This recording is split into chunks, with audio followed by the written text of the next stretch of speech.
प्यारे बच्चों, जय हिंद। बच्चों, class 7th subject science, lesson 2 nutrition in animals का बच्चों कीवर्ड्स पेज नंबर 21। बच्चों, आपने लेसन में इन कीवर्ड्स के बारे में आपने पढ़ा है, फिर भी एक बार आप रिवीजन कर लीजिए। यदि आप एक कीवर्ड्स अच्छी तरीके से जान गए, समझ गए, तो समझिए कि आपने पूरे लेसन पर अच्छी तरीके से अपनी पकड़ बना ली। ध्यान से देखिएगा, सुनिएगा तो समझ में ज़रूर आएगा। एब्जॉर्प्शन। बच्चों, एब्जॉर्प्शन क्या होता है, ध्यान दीजिएगा। The digested food gate observe by the inner wall of small intestine. Wall means दीवाल, इनर मीन्स आंतरिक, स्मॉल इंटेस्टाइन छोटी आंतें। जब छोटी आंतों की आंतरिक दीवालों द्वारा द डाइजेस्टेड फूड पचे हुए भोजन को सोख लेना, पचे हुए भोजन को सोख लेना। ठीक बच्चों, जो हमारे मुंह से लेकर के पेट तक भोजन पचता है, वो जब छोटी आंतों में जाता है तो हमारी छोटी आंतें उस हमारे भोजन का जो प्रोटीन होता है, विटामिन होता है, आदि आदि होता है, उसको हमारी छोटी आंतें सोख लेती हैं और सोख करके हमारे खून में मिला देती हैं। और खून में मिलने के बाद वही खून जो है हमारे शरीर के सब नसों द्वारा हर अंगों में पहुंच जाता है। इस प्रकार बच्चों, छोटी आंतों के द्वारा हमारे विटामिन, प्रोटीन आदि को सोखना, उसको शरीर में ले लेना, तो बच्चों हम एब्जॉर्प्शन कहते हैं। This process is called absorption. इसी पूरे प्रक्रम को बच्चों हम एब्जॉर्प्शन कहते हैं। समझ गए ना? जल्दबाजी बिल्कुल नहीं, धीरे धीरे आपको समझना है। ठीक, अब देखें अमीनो एसिड। बच्चों, अमीनो एसिड क्या होता है? ये जितने भी बच्चों पॉइंट हैं बहुत ज्ञानवर्धक हैं। Amino acid it is carbolic acid. ये बच्चों एक प्रकार के कार्बोलिक एसिड है। क्या? अमीनो एसिड जो है एक कार्बोलिक एसिड है। That contain the amino acid group, जो अमीनो एसिड ग्रुप का है। बच्चों, अमीनो एसिड क्या है? हमारे पेट से अमीनो एसिड का स्राव होता है, जो हमारे भोजन को पचाने में सहायता करती है। ठीक बच्चों, आगे देखें अमीबा। अमीबा के बारे में आप पढ़ चुके हैं। A microscopic single celled organism is called amoeba. सूक्ष्म जीव, एक कोशिकीय जीव, जिसे हम अमीबा कहते हैं। It is found in pond water. ये तालाब के पानी में पाया जाता है। बच्चों, अमीबा एक ऐसा जीव है, इसके न हाथ होते हैं, न पैर होते हैं, न तो मुंह होता है। ठीक, फिर भी ये भोजन को लेता है और ग्रहण करता है बहुत अजीबोगरीब ढंग से, जैसा कि आपने लास्ट टॉपिक में आपको हमने ये पढ़ाया था। आगे फिर देख लीजिएगा। अब देखिएगा एसिमिलेशन क्या होता है? तो ध्यान दीजिएगा। The process of absorption,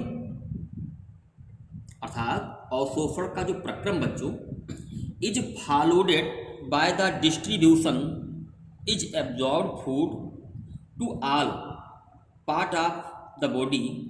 it is called assimilation. ध्यान दीजिए बच्चों, जो भोजन हमारी आंतें अवशोषित करती हैं, जो हमारे भोजन में प्रोटीन होता है, विटामिन होता है, मिनरल होता है, खनिज होता है, उसको जो हमारी आंतें सोखती हैं, उस भोजन को फिर क्या किया जाता है? शरीर के हर भाग में ऑक्सीजन की सहायता से वो भोजन शरीर के हर भाग में पहुंचता है। वो कैसे पहुंचता है बच्चों? नसों के द्वारा। हमारा जो हार्ट पंप करता है, हमारे उस खून में विटामिन, प्रोटीन सभी चीज़ें होती हैं, वो हमारे शरीर के हर भाग में जाती हैं और हमारे शरीर के हर अंग को ताकतवर करती हैं। बच्चों, इसी को ही हम एसिमिलेशन कहते हैं। समझ गए? छोटी आंतों के द्वारा जो हम छोटी आंतें जो हमारे भोजन के विटामिन को, प्रोटीन को सोखती हैं, फिर वो जो है प्रोटीन और विटामिन शरीर के भिन्न भिन्न भागों में जो है पहुंचता है, शरीर के हर अंग को ताकत प्रदान करता है। बच्चों, इसी सब प्रक्रम को बच्चों हम एसिमिलेशन कहते हैं। आप समझ गए होंगे। अब देखिए, बिली जूस, लीवर सिक्रिएट बिली, लीवर से बिली जूस का स्राव होता है। सिक्रेट मीन स्राव होना, निकलना। जैसे आपके मुंह में कोई खट्टी चीज़ आने के बाद आपके मुंह में पानी आने लगता है, उसी प्रकार से बिली से बच्चों लीवर है लीवर जो है बिली, लीवर से बिली जूस निकलता है जो हमारे भोजन को पचाने में सहायता करता है। Which is temporary stored in the gall bladder, जो अस्थायी रूप से गाल ब्लैडर में स्टोर हो जाता है, सुरक्षित हो जाता है, भर जाता है। The bile plays an important role in the digestion of fat, bile जो है बच्चों फैट के पाचन में या फैट को हजम करने में महत्वपूर्ण भूमिका अदा करता है। जो बिली, लीवर से निकलने वाला बिली जूस हमारे शरीर में, हमारे भोजन में जो फैट होता है, फैट को पचाने में, हजम करने में महत्वपूर्ण भूमिका निभाता है। यदि लीवर से बिली जूस ना निकले तो हमारे जो फैट है वो ठीक से हजम नहीं हो सकता। समझ गए ना? फैट किस में होता है बच्चों? जितनी भी चिकनी चिकनी चीज़ें हैं, तेल है, घी है, इन सब में बच्चों फैट बहुत ज़्यादा मात्रा में पाया जाता है। फैट के कारण ही हमारा भोजन स्वादिष्ट होता है। और जिन व्यक्तियों में मोटापा बढ़ता है बच्चों, वो फैट के कारण ही मोटापा बढ़ता है। Vocal cavity, it is the part of alimentary canal, ये आहार नली का एक भाग है। वोकल कैविटी एक आहार नाल का एक भाग है।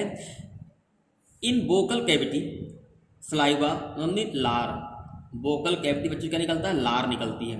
Which is secrete by the salivary gland, जिसका जो है लार ग्रंथि से इसका स्राव होता है। Is mixed with the food, जो हमारे भोजन में मिक्स हो जाती है। जब आप अपने मुख में भोजन लेते हैं तो स्लेवरी ग्लैंड से जो लार निकलती है वही है बच्चों स्लेवरी, ठीक है? उसी बच्चों वो स्लेवरी ग्लैंड से निकलती है, वो हमारे भोजन को लिबलिबा बनाती है और भोजन को हजम करने में, पचाने में महत्वपूर्ण भूमिका निभाती है। आगे देखें बच्चों, canines, there are 2 teeth on the each side of the incisor, दांत के दोनों के जो 2 दांत होते हैं बच्चों, उन्हें हम क्या बोलते हैं? हम कैनिनोस बोलते हैं।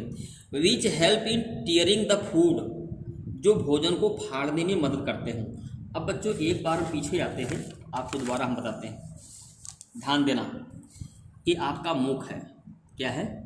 ये मुख है आपका, ठीक? दोबारा देख लीजिए। आगे की ये 4 दांत, 2 दांत ऊपर के, 2 दांत नीचे, देख रहे हैं हम, इसे इंसिसर टीथ बोलते हैं। क्लियर? और इन दांतों के ठीक बगल के जो ये दांत हैं, इसे हम कैनिन दांत बोलते हैं। इसके ठीक बगल वाले दांत क्या है? वो प्रीमोलर दांत हैं। नीचे ऊपर दोनों की बात कर रहा हूँ मैं, इसके ठीक बगल के जो दांत हैं वो प्रीमोलर टीथ है। और ठीक ये पीछे के 3 दांत ये और 3 दांत ये, इनको हम मोलर टीथ बोलते हैं। यही नीचे भी और ऊपर के दोनों जो बच्चों ये प्रीमोलर टीथ्स हैं। आप समझ गए होंगे कि आगे से जब पढ़ेंगे तो पता चल जाएगा। आगे वाले दांत काटते हैं, पीछे वाले दांत फाड़ते हैं कोई चीज़ को, और ये जो दांत हमारे पीछे के हैं इन भोजन को पीसते हैं। जब आप मुंह चलाते हैं ये दांत आपके चौड़े होते हैं, आपस में रगड़ करके आपका भोजन छोटा छोटा हो जाता है, जिससे कि आपके भोजन को पचने में आसानी होती है। ठीक, तो कैनिनेस आप समझ गए होंगे। There are 2 teeth, 1 on the each side, प्रत्येक साइड में होते हैं, 2 दांत होते हैं इंसेसर दांत के जस्ट बगल में। Which help the tearing the food materials, जो भोज पदार्थों को फाड़ने में, टीयर माने फाड़ने में ना काटने में सहायता करते हैं। Cellulose A type of carbohydrate, बच्चों एक प्रकार से एक सेलुलोज क्या होता है बच्चों, एक प्रकार का कार्बोहाइड्रेट होता है, ठीक है। अच्छा